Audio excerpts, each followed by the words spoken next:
ณะกรรมการที่ตัวจากทุกคนเนาะเป็นของไทยโลก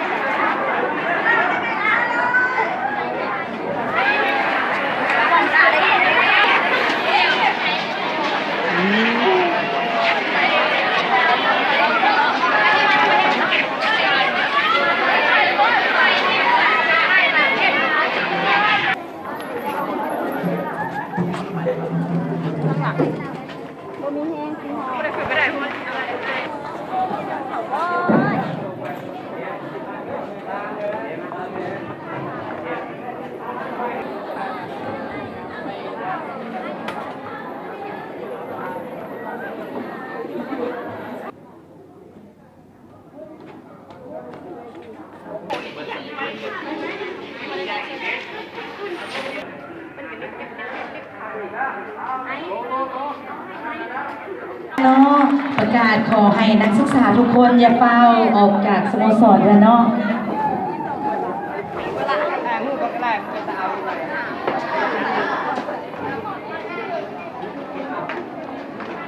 น้องๆนักศึกษากันเนาะน้องขอต่อไปขอเป็นเกียรติขอบคุณ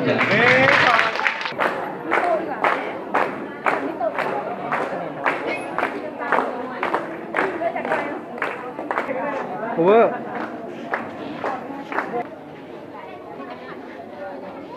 ทุกอย่าง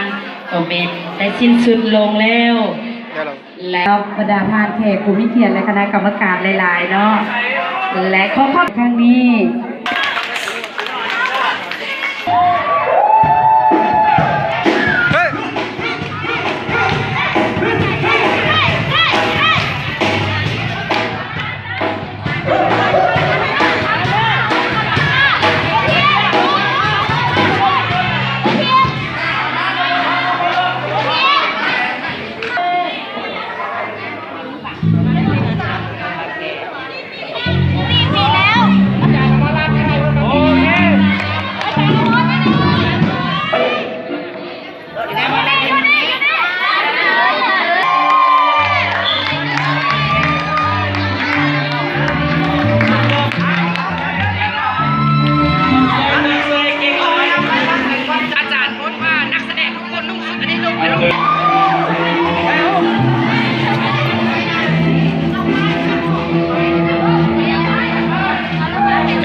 คันนี้ขี่บุญไซให้บุญไซ